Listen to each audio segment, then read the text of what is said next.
Hello, welcome to another episode of Tony's Allotment. I don't advocate traipsing all over your raised beds, guys. This has just recently been dug. As you can see, we still got a few bags and stuff in it from because it was that rubbish compost, but that's turned out to be quite nice. Now it's broken down. I just need to get all the bags out of it. Today we're going to be planting some Jerusalem Artichokes. And in this episode we're going to be looking at a couple of answers to questions that we've been having quite a lot lately, and we may go over and have a little look at the poultry as well. But for this I'm just going to get on my hands and knees and we're going to plant these. Now, Jerusalem Artichokes, I don't know if you can see me, I'm sorry.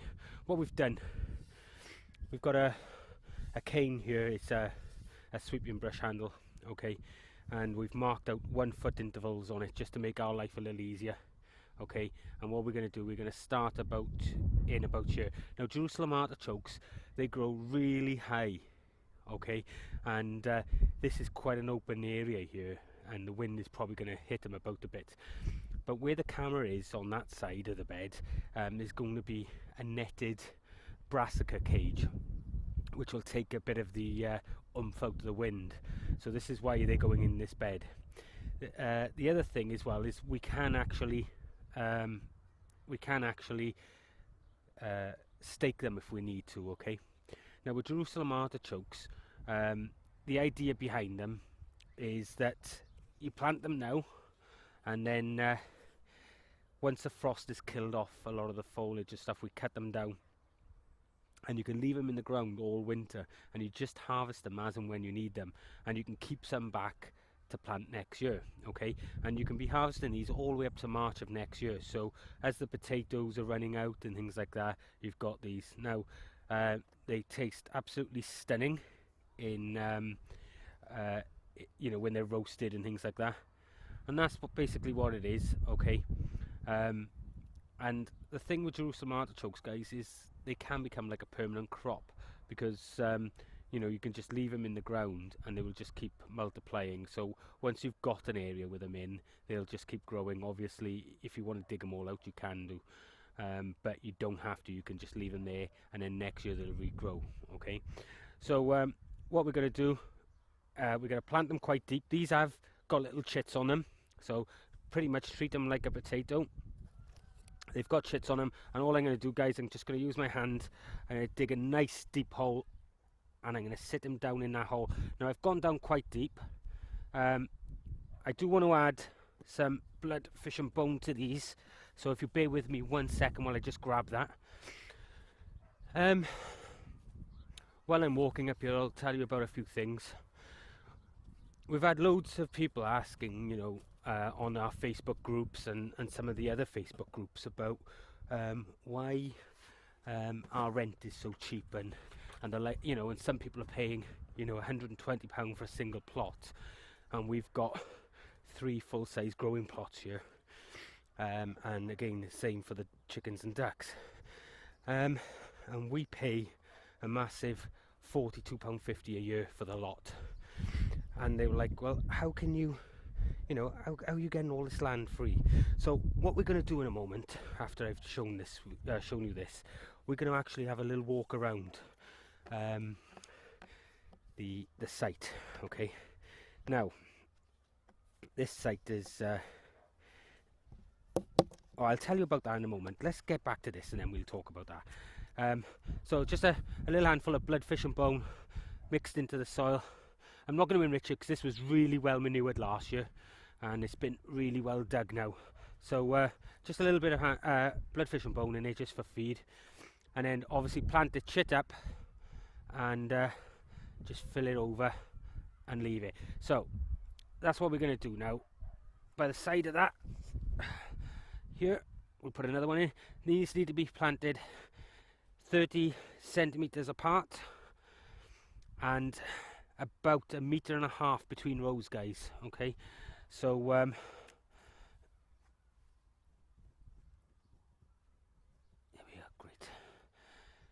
So we're going to have a couple of rows of these, and the reason I'm putting them this end is because it'll be closer to the net. There we are, just fill it over. Any of these bags we're going to chuck out. I was going to put this soil through the trommel, but I'm not going to bother because the spud's done really well in it last year, and to be honest with you, I've got enough to be doing as it is. So but you can see just how soft this soil is, and it's really deep as well. So here we are, great. So we'll put another one down in it. Obviously they've been given the nickname Fartichokes because they can make you pass wind and things like that if you're not used to them, but these are a stunning vegetable which we've never grown before, so this would be a first for Tony's allotment, but they do taste absolutely stunning when they're roasted. So what I'm going to do now, guys, I'm just going to finish getting these in. I just want to show you, you know, roughly what you need to be doing with them. Okay. Don't forget to stake out your line so you know exactly where they are. But when they come up, the foliage on these, the spikes on them and everything else are going to be about 5 to 6 feet. They're quite tall plants. Okay. But I'm going to carry on with this, and I'll come back to you when we're going to have a little tour around the allotment, and we'll have a chat about the rents and things like that.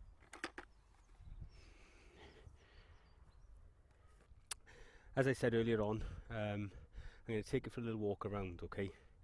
Now, what you have is here is a very rundown place. Okay. It's about 4.5 miles from where I live, something like that.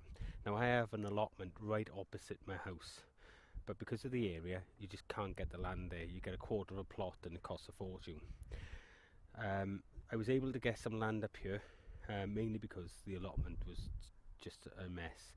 It wasn't managed very well, and it's only just had new managers now taking over, and I'm hoping they're going to actually pull their finger out and do something this year.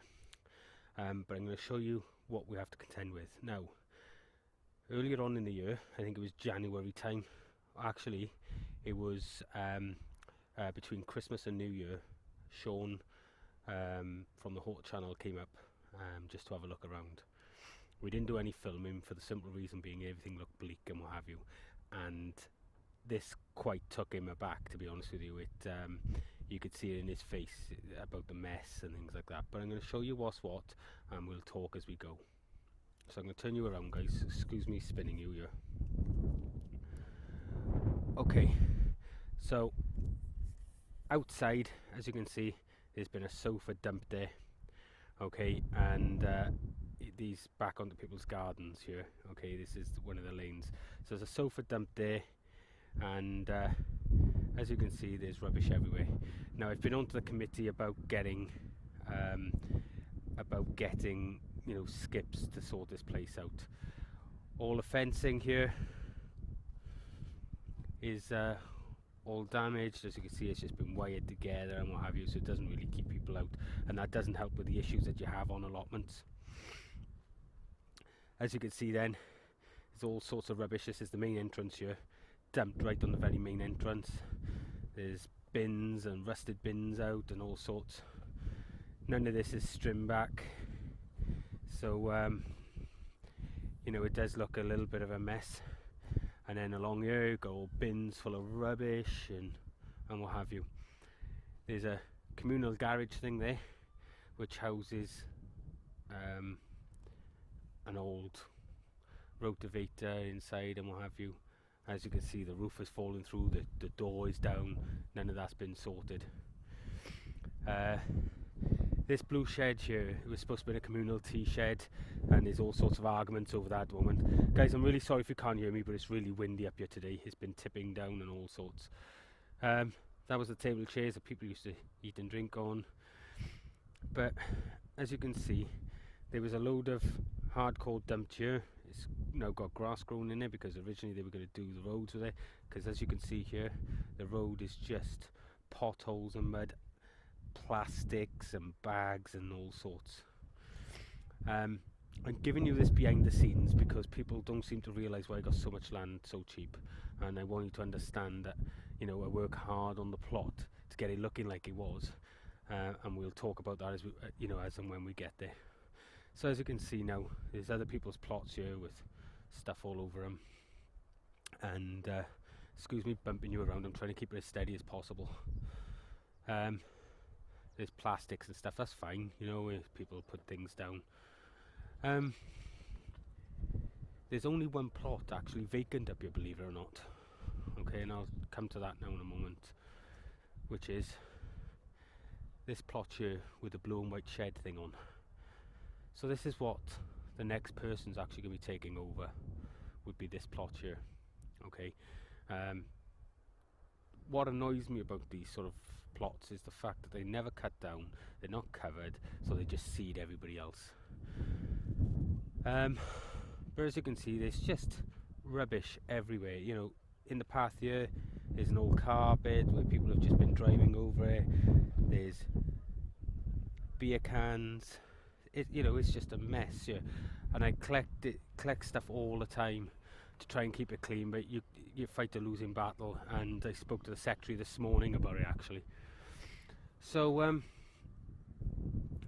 mean, to give you some sort of idea.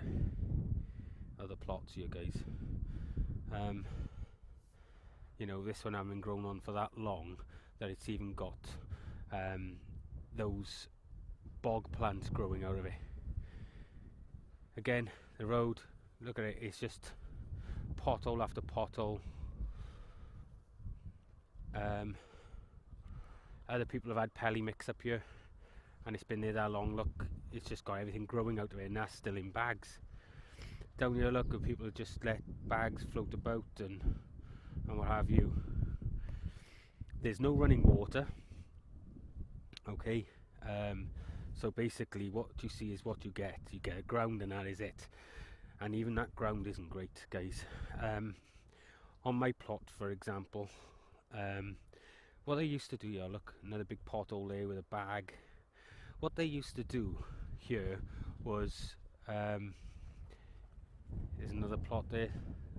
No one seems to be bothering at all with them, you know. It's just such a shame because these plots could be grown on and what have you, and you know, the committee haven't pushed or anything, you know. You know, people are treating them just like dumping grounds. Look at this. It's had all sorts scraped here, and what's happened here is over the years there's been rubbish left lying about and what have you, and then the plot's gone vacant, and then it's been taken on by someone else, and it's all just been dumped at the end and not taken away. There's carpets, there's all sorts in it, and so of course that causes a massive issue then.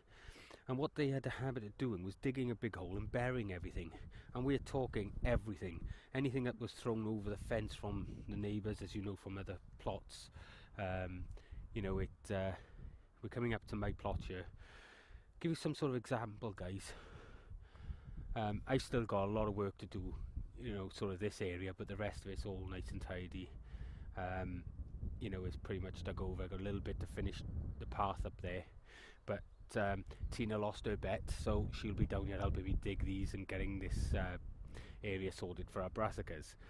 Okay, but what you know, like for argument's sake, up there where the barrels and the top 4 beds are, I dug out of there 11 transit van loads of rubbish, and I don't just mean paper and bags and things like that. I mean car bonnets, wings, wheels, half a motorcycle, rusty steel drums, you name it, it was in there, and probably about half a ton of glass. And these two areas here, where the chickens are now, were for growing plots, but they've done the same thing here just after I came. They buried about, I don't know, must have been about 30 or 40 ton of rubbish in it, and they covered it over then with a load of clay. But of course you can't grow in that then, so it was decided they would be handed over to chicken plots, and this was the reason. It was full of glass and everything else. This was one of the reasons that I built the level up so high so that the chickens, as you can see, like here's some of my sheds here and the cars there. So my chicken plot's right opposite, and this we'll go in and have a quick look. We'll do the poultry walk around at the same time. This was one of the reasons why I've built the level up so high in here with bark chip, because I didn't want the chickens digging down to glass and things like that. You guys know when I was putting that fence up, it took me nearly 2.5 hours to dig a hole for that post there. So just because of the sheer amount of crap that's in it. You'll have to excuse the chicken clucking away there. She's just obviously laid an egg. But at the moment, the chickens, as you can see, they're digging potholes everywhere. They absolutely love it in here. I'll give you some sort of example. You know, they absolutely love digging around in this stuff. Now this is about 2.5 feet deep at the moment, from over the years where I've been placing stuff on here. So there's no chance of them getting down to anything. The other side where the ducks were and the duck pond wasn't done, but this is what I want to show you, because yesterday I managed to get hold of more leaf and bark litter. So if we go in now and I'll show you, we've managed to get all in here done for the ducks. So you know, they're up out of the mud again. The pond needs a good clean around that area, but you know, as you can see, they're totally out of the mud, and they're able to get up now, and it should make it easier for us to sort of keep things cleaner in here. Now this is the area here. You can see how bad this ground is, and this is why you can't grow any now, because they just buried all the crap of this clay. But that's what I want to do, is actually raise that area with a load of manure and things, but there's so many stingies in there. What I'm going to have to do is try dig out most of them first. There's massive clumps of them. Now this section here is where I sectioned it off, but the duck pen did run down there, and if you remember, just down here was where the actual duck coop was. So we've created a small gate at the end there that we can walk in from the chicken side, and this is where we're going to grow the marrows and pumpkins and things this year. But I got a lot of work to do in there yet. So I'm going to go back out now via the chickens, and I'm going to show you down the other side of the plot where all the chicken plots are and things like that. But I think now, guys, I'm sorry about me spinning you around here at the moment, bear with me. I think now, as you can see, you can probably get the gist of why I pay so little for the land I have. We don't have running water here. We have no facilities here. Everything that I have is in my shed. If I need the loo, I go home. But you know, saying that, you know, I've got a lot of land which I couldn't get on a normal plot. You know. Excuse me, let me just lock the chickens back in. What's going on there?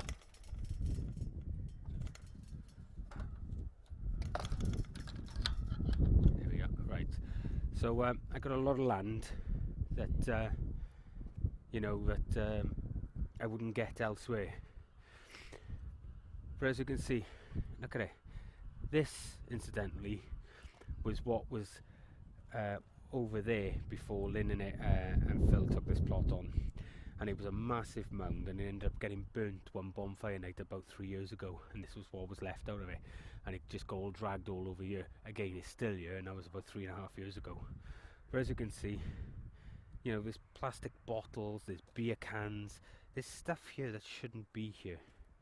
You know, people aren't looking after the plot or anything. You know, I try to keep mine, and you don't, I mean, there is a rubbish dump on mine at the moment where I've been collecting stuff from here or digging it out from in the plot and things like that. Again, look, it's all some timbers here. That was what I had delivered, which what was left from the that I didn't use on the duck pen, you know. Give you some sort of example. Look, round here where the chickens are. Look at that. I've been onto the committee about clearing all this area up, This is supposed to be a turning circle. I don't know if you can see down there. I will have a quick walk with you. This basically just comes down the other side of the middle aisles, and off to the right we got all the chicken plots. But you know, look at it, guys. It is absolutely filthy here, and one person can't keep it clean. Maybe I'll upset a few people showing you all of this, but at the end of the day, you know, I want you to understand, you know, there are reasons, there are reasons why people have cheap rent, okay? If I had a nice pristine plot, if I had a nice pristine plot, you know, allotment, I wouldn't mind paying the money, you know, but I don't. This here, guys, was an area that was dedicated for all the bees. As you can see, there is a hive in there at the moment. It's not a great hive, but there is a hive in there, and there are bees in it. This was another reason why, because the other side of this was where I was going to put my bees, but I decided against it, and they're actually going up on my plot where I can deal with them much better. Not the greatest of hives, but it's the only bees up here at the moment. Give you some sort of idea. Look on the polytunnels. We get a lot of wind and rain up here as well. It's very windy up here actually, but it might give you an idea now. I know I'm rabbiting on here, but so pretty much it's the same as we go down there. You know, it's a mess. Things have been dumped and what have you, and what have you. So I'm not going to go all the way down there because this was rabbited on a bit now.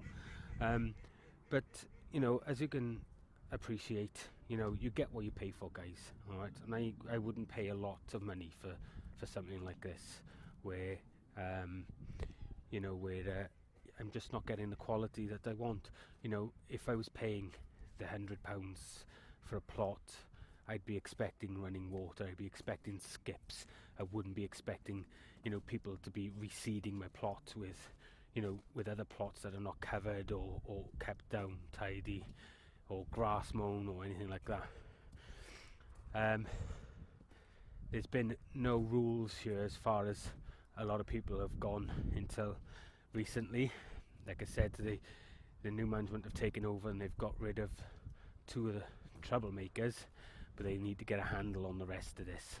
And there are a few people up here trying, but not that many. Anyway, guys, I think this is just gonna obviously show you what's what here, and the mess on the plots. You know, and you know, this is why I try to keep my plot. You know, at the end of the day, I can only do with my plot. Do you know what I'm saying? The rest of it, so basically from my boundary, I forget about. I clean up around my boundary, but everything else is just, you know, chalk and cheese. Like, I just leave it alone. I'll have a whinge about it or something to the committee and say, look, you know, we need to sort it. But that's it. You know, I'm trying to bring in some wildlife and things like that, but with everything else that's going on here, it's hard work. But we do have frogs spawning in the pond. There's a couple of fish in there and things like that. But you know, the plot is getting there now, so I'm quite happy with it. I'll give you a quick update while I'm here, and then I'm going to put this to bed for this episode, guys. The hen, she's still under here. That's why all this mess is still on here. We've cut this one down, but let's see if I can give you a little peek. I don't know if you can make it out in it. It's quite dark. Let me see. Let me take the camera off the stand, guys, and make life a bit easier. Bear with me.